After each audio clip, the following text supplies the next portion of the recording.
baking. I know Corey really wanted to touch on this. Did. I like it. I like it a lot. Okay. I like it because Corey wants to talk a little bit about protecting your mental health as a business owner. My dad would always say, I wouldn't wish business ownership on my worst enemy. And I was like, what do you mean? And I'm like, oh, that's fair. When you are a business owner, you might think you're a baker, but you are so much more than a baker. You are accounting, you are HR, you are packaging, you are Reputation shipping, management, web development, photography, social media. It is exhausting to be a business owner. You're like, but I just want to decorate cookies. But not if you're a business. But that is why I wanted to touch on why mental health is so important and why you need to spend as much time protecting it as you possibly can. So I have maybe 4 or 5, maybe 6 easy steps that you could implement today and your brain would be happy for it tomorrow.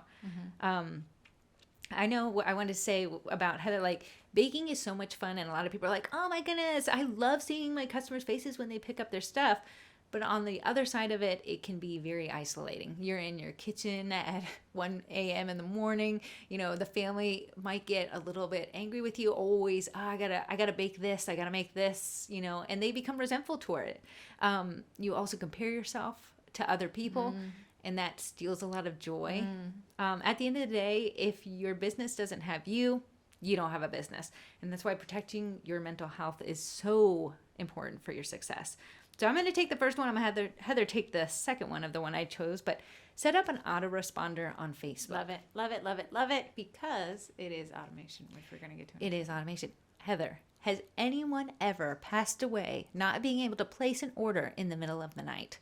To date, I have 0 recorded cases of death caused by not being able to place a cookie order. So your customers are one-track mind. What they are thinking about themselves is themselves. That's the number one. So if they are like, oh crap, I need cookies for next Friday, and it's 12 at midnight, guess what? They're going to message you. And that's fine. That's the time they thought about it. I didn't go to bed till 1. TikTok would not let me go. But that doesn't mean because Heather didn't go to bed at 1 that I need to accommodate her at 1 in the morning when she has an idea that pops up. But on the flip side, it also doesn't mean you need to punish me. I just had the idea at 1, it had to get taken care of. So how do we handle without offending both of us? What can we do? So setting up autoresponders, you can actually, Facebook's made it super intuitive where you can set it to go up at, say if you are like, I stopped talking to new customers at 5 at night because that's my family time. That's when I'm cooking dinner. You can have it go up at 5 and come back down the next morning at 7 when you wake up. And it does it itself. You're not sitting there enabling it. You say, listen, after 5, I don't want to respond to anything. So set up this automated message to go out and turn off at 7 when I'm back in front of a computer. Exactly. And I haven't even an idea that you can put on there. So, hey, so-and-so, we are closed right now, but I will get back to you first thing in the morning. Until then, let us know a little bit about what you're looking for so we can better assist you tomorrow. That last part is nothing but net twin because you've gotten your autoresponder to take off a few more back and forth questions for you while you're sleeping. Yeah. So having your autoresponder ask for somebody's due date, asking for what they're looking for, inspo pictures, and asking for their budget or, you know, what they're looking to, you know, what the party is, how many people are going to be there.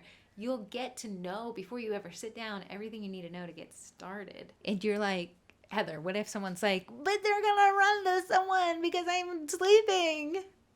Plus the person they run to, it's fine. It is a risk you take, but if you're so exhausted from baking that you can't even keep your business open, then it's not worth it. And that's why guarding your mental health in this aspect is huge for the success of your future business. I tell Corey, look at the things that cause you anxiety or stress. The people, the things, the parts of your job.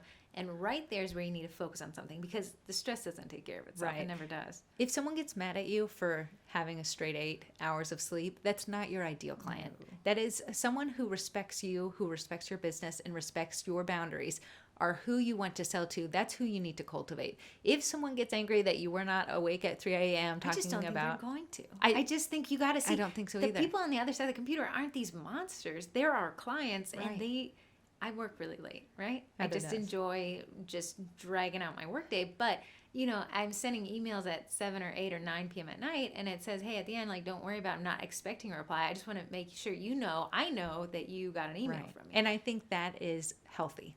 Right. That is healthy mentally. It's healthy for business. And that is my first step on things you can do to help your mental health. Heather, take the next one away. Actually, I'm just going to add one more to the one you're saying. Okay. Sorry. I really like, we had talked about this in a prior podcast, but I we did. really like Quiet for Gmail because it silenced my email from pinging the server. So an away message is good, but it still lets you know that somebody messaged Unfortunately, you. yeah. Okay, that mental tax, that taking up space in your brain, not paying rent, that is still exhausting. So our cousin, if she ever listens to this again, I'll be surprised, but our cousin Jenny was trying to set up boundaries. So she was invited to a work meeting on her day off on Saturday. And she said, my family nickname is oddly Head. She said, Head, I don't want to go to this meeting, but I see the invite and it's bothering me. And I said, Jen, you need something that makes it so you don't even know the invite ever existed because your boundary said you weren't going anyways. So let's say you're still reading messages. It still caused me anxiety. It still causes you anxiety. So what I have is my Gmail on my phone actually turns off after 7 p.m. And it gives me the Quiet for Gmail app. It gives me a heads up saying, hey, just so you know, you're about to go silent. Your Gmail's about to go silent at 7. Check anything left. I can still force it to ping it. But that was my own choice. But that is a business boundary that is also protecting Heather's mental health. Unfortunately, I'm very nosy, so I leave everything on. It is what it is. Okay, but if Corey wakes up and she finds herself getting stressed after hours, it's her job to assess what's causing the stress and what you can do to mitigate it. So absolutely. Quiet for Gmail, really loving that thing. After we talked about it in the podcast, I have been using it exclusively. I love it. On the weekends, I have it ping one time. I love that. Right. I think the one thing people are going to take away from this podcast is the fact that your nickname is Head, and that's all they're going to hear. Do you want me to tell them your family nickname? Corkle Bun Squirt. Okay. Okay, I retreat. Okay, so our next one is one that we see often because oftentimes a lot of these people are hobby bakers. They're not hobby bakers. I'm going to call them side hustlers. I think one man. If you're making money, you're not a hobby person. Also, if you're in Sugar Cookie Marketing Group, you're here to take your business to the next level. Yeah. This is not a hobby anymore. You're learning how to reach new clients. It's a part-time job, and then it's going to be a full-time job. Right. So the next thing, the next tip. So we had set up an autoresponder on Facebook. I added the Quiet for Gmail. The next one is you don't have to be everywhere, but you do have to be somewhere. So, Corey, when we're talking about that, what am I saying? Okay, what she is saying is there is no end to the marketing avenues you can put your time to grow your business. You could, if you wanted to, you could be a social media manager, and then you wouldn't be a baker anymore. That's exactly what we tell our clients is they're like, I say, hey, here's what we're going to do. Okay. Hey, you could steal this and do it yourself, but you're not going to be a plumber anymore. You're going to be an SEO because of how much work it involves. So we find ourselves fitting in best with clients who have too much to do and no time to market, which is a lot of the people here who don't have the expendable budget to hire a marketing team. But they know that they need to be somewhere. But what we're saying is you don't need to be everywhere. Right. So a lot of people don't use Twitter or LinkedIn. You can park those pages, reserve the LinkedIn /pages/Sugar Cookie Marketing so somebody doesn't steal it from you, and then you have to use an underscore at the end. Instagram. But you don't actually have to be active on it if that's not where your target audience is and if you do not have the time. And that is a big part of mental health. When you feel like you are being pulled in a million directions, and by the time you go to bed, you're so mentally exhausted, that takes the joy out of owning a business. It takes joy out of baking. It takes the joy out of absolutely everything. So what we want you to do is we want you to analyze your data. Where are your leads coming from? Where's that revenue coming from? Because that's what we want you to put your focus on. Right. If you're not getting leads from Clubhouse, we're not on Clubhouse. Majority of our users are on Facebook. We have some on obviously podcasts, but we're not going to make a Clubhouse account. We don't want to have time for it right now. Unless it becomes a number one lead source, then you're going to be hearing these voices live all day. But what we did was made that mental choice that say, hey, we're not going to pull ourselves in a million directions. We're going to stay on the ones that we see the best return on investment for. And we're going to park the other ones. They're there if we ever need them. They're there if we ever find another minute in the day. But until that point, we're going to actually focus on what we can handle. That makes us mentally happy. And not get overwhelmed. So a lot of people are like, well, the girls talked about, being on TikTok, being on Instagram, being on Facebook, being on this, being on Pinterest, email marketing, website. That if it causes you to freeze and say, I just don't want to do any of it, stop, breathe. These are recommendations. If you had the time, if you're a stay-at-home mom and you have time to kill because the kids are asleep for an hour, sit down, build out the content for Facebook for the week, for 2 weeks, for 3 weeks if you can. breathe, and see the next time you can carve out some minutes in your day. But that leads us to our next tip is automation. Ideally, yes, you have someone hired on your team who takes care of LinkedIn, someone that's hired on your team that takes care of Facebook, Instagram. That's not reality, right? It's not. So there are automation tools. Ideally, yes, your captions on Instagram are unique and written for Instagram, and your captions on Facebook are unique to Facebook. That's a lot of work. It is. Right. So Facebook offers a free ability to cross-post. So you can still use hashtags on both platforms. You can still try to make unique. Even Creative Studio allows you to create a post and change the caption for both platforms at the same time. Right. But automate it. Yeah. So you get double the benefits for only one time the work. Because we want you to stay happy in your business. And I know people can come into the group and you feel overwhelmed. Someone had a successful pop-up. Someone's doing a virtual class. Someone's doing this. And you feel like, oh, I need to be doing all of these things or I'm not going to be successful. And that's just not the truth. Right. Just be somewhere and be there. Keep showing up there. And then as you carve out more time, or let's say you expand your team, or you find that, hey, I can quit my day job to make this my new day job, you'll be able to add a little bit more of those things in there. An example this week. So I like to see where there's something that there's like an automation could exist and it doesn't currently, and it's causing me a pain that it doesn't exist. Right. So one of our clients is a beekeeper. However, he doesn't sell bees. So he has a vendor list of bee sellers he recommends you buy from. These bee sellers are mostly farmers, and the way they transfer information is very disjointed. So either a picture of their business cards, some of them don't have websites or even emails, it's a phone number, some are sending pricing. It's so haphazard, cattywampus, that it is really hard to, and so John will be like, well, I sent you this. Why isn't it up? I sent you this through a text. No.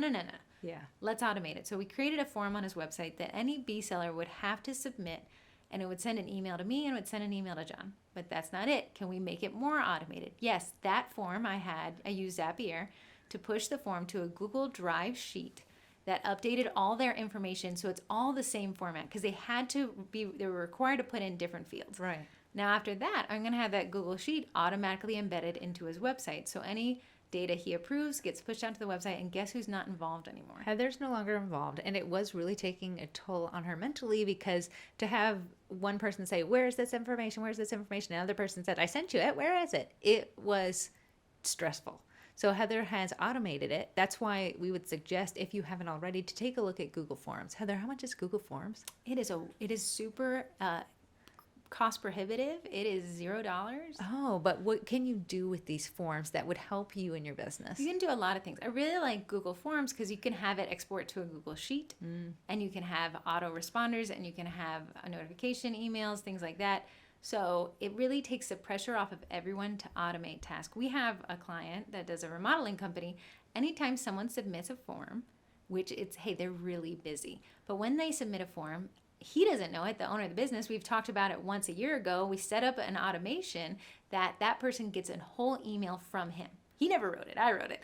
But what it has is things about the business, pictures they can go look out for inspiration, the showroom hours, and all the stuff they need to feel like, hey, he cares. It does say, hey, listen, this is automated, but if you have any further questions, you know where to find me. So it just streamlines it. So if you can get the most information out of your customer with a form, that will help you mentally because you won't go to that back and forth thing, through Facebook Messenger or whatever. It will help you be happy in your business, and it will protect your mental health. So that's what we're all about today. The next one is adding a rush fee. Some people are for it. Some people are absolutely against it. You might say, how does this help my mental health if it gives me more work? And the reason is because that rush fee is what's going to make you happy with this last minute order.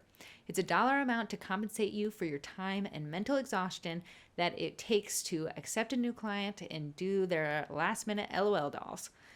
I turn down orders a lot. Heather can tell you that. Exclusively. Custom orders aren't always my pride and joy. Because it causes you a lot of stress. It causes me a lot of stress and anxiety.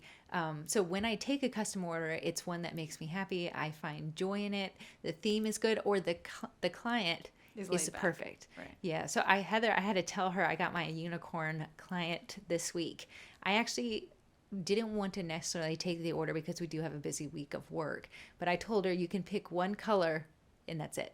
I said, But she was already real laid back when you started talking to her, and she was like, cool, I don't care, man. The more you do for me, the less I care. And it was a perfect combination. Yeah, so she gets to choose one color. Everything's up to me. She's paying my prices, and she's picking up where I am. So I want to talk about the ethical dilemma behind rush fees. Because whenever somebody asks us in the group, there's about 50 comments saying, I don't charge a rush fee. And listen, it's your business. You don't have to. But we're here to make money and we're here to do it effectively.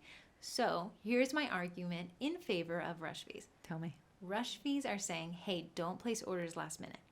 It is setting boundaries. It's setting a boundary, but it also says, but if you do want to place an order last minute, I have a price. I can be bought. I can be bought too.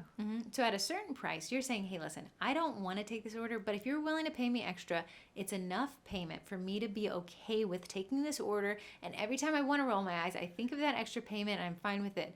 So people say, well, what do you charge? The second ethical, after we get past the fact that people don't think rush fees are ethical, which is mind-blowing. They're just fine. However you want to run your business is fine. There's two ways you can do this. I know Heather's way, so I'm going to say the other one that she doesn't say. You can do a percentage of the entire sale. And a lot of people do it this way, whether it be 20%. Some people will do an additional $10 a dozen, and Heather take away with what you think it should be. Okay, guys, I love me a business boundary. The rush fee should be the amount at which you're willing to do the cookies for without complaining. Okay, so say if I'm having a bad Friday, someone calls in, my rush order might be a little bit more because I'm having a bad day. Is that what you're saying? So let's say, hey, listen, the amount it would take for me to want to do this is very high. Yeah. That tells them, so I mean, be fair, but yeah. So let's say I had $46 a dozen. Okay. Okay, I do not want to do this order. Okay. But you pay me an extra 26, buddy, and you got a dozen cookies coming your way. Absolutely. I will have to say Amazon does this as well. They do next day or same day delivery for an additional $2.99 on some products. Do you know how many times I've taken them up on that? A ton, I imagine. Yeah, because I want instant gratification. I remember everything last minute. So it is actually beneficial for me to have the option. But you put out Amazon, you put out a UPS driver, but they were like, hey, we're down for this if you're down for this. And guess what? When you tell your customers no, like just no, and you don't even try the rush fee, even though you could probably take the order if the rush fee was good enough, you're maybe doing a disservice to your customers, just saying. That's fine. It's a boundary. Hey, I don't take late orders. I just don't do it. It's too much stress for me. I build out my calendar 5 months in advance, like some of these amazing people who are that put together. So, hey, rush orders aren't for me.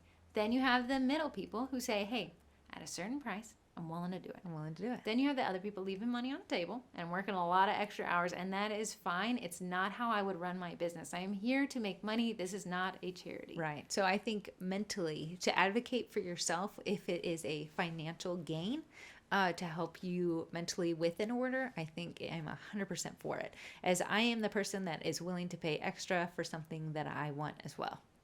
Yeah. I wanted a dress once for some event, but I waited until the last minute. So they were like, okay, you waited till last minute. It's, $20 extra to overnight it. And I'm like, well, buddy, I waited till last minute, but I want the product more than I care about the $20. Let's make it happen, Kevin. Right. So both people actually leave that sale happy when you accommodate a rush fee that protects your best interests. But if you don't charge a rush fee, you're actually rewarding bad behavior. But I don't care. It's fine. If you want to do this, it's fine. But you're also creating a stress in your life. Right. And this is all about how to lessen the stresses. You can't scale it. You can't scale it if you're stressed. Absolutely not. And that is huge. When you have a business, if it's not scalable, it will not be profitable. So a lot of people say, well, I'm just doing on the side. Then don't charge your rush fee. You're just doing this for fun anyways. But if you're here, I'm here to make money. I'm building out my schedule. I have to get things regimented, this. Then you're looking at a rush fee to protect yourself and make it worth your time, because time is money and you must charge for time. It's not a part of profit. It is cost. It is. I'm going to go to the next one and have Heather break it down for us. It's okay to take time off. Yeah, Corey and I take off random days throughout the week sometimes, but nobody would know it. How does someone not know it? Because we automated our content at the beginning of the week, so it's still going. A lot of times, here's the thing. What I love to do is when a client emails me and I say, listen, I'm going to follow up with you on that next week. I write the email right then, and I use Gmail, has built-in free scheduler, and it sends out when I'm not there. I wrote that when I told you I was going to follow up with you, not when I actually was supposed to. Yeah. So what we're trying to say is it is okay to take a break if you need that break. Your business is only a business if you are there. So if you run yourself into the ground, you're not going to have a successful business. You're not going to be happy. and everything around you is You just going will to suffer. quit. You will. The quit. burnout is just there. So taking a break is important. Me and Heather are getting ready to go to Disney World. So Hey-yo. excited. And our content for our clients, the content for us will go up while we are there, but we'll be on a break. So right, I'll have everything automated. So we have a copywriter on the team. I'll send that to him the week out, and he'll have 30 days to get it back to me. As he gets it back to me, great. He adds it to a Google Drive sheet so I can keep track of it. Everything's wonderful. Everything else is automated. Corey's scheduling out these things. We're actually testing out a new software that even automates what the software wants to post. So we just load it up with content. It decides when it wants to push it out. So we don't even actually have to be there each and every time, and it can repurpose content for us. So say if someone says, but my customer base will leave me if I take a break. Well, let's do this. What if you wanted to take a month off? What would you do? I would say I would absolutely let people know. It is, I would have a few posts going up, right before I go on my break, just so I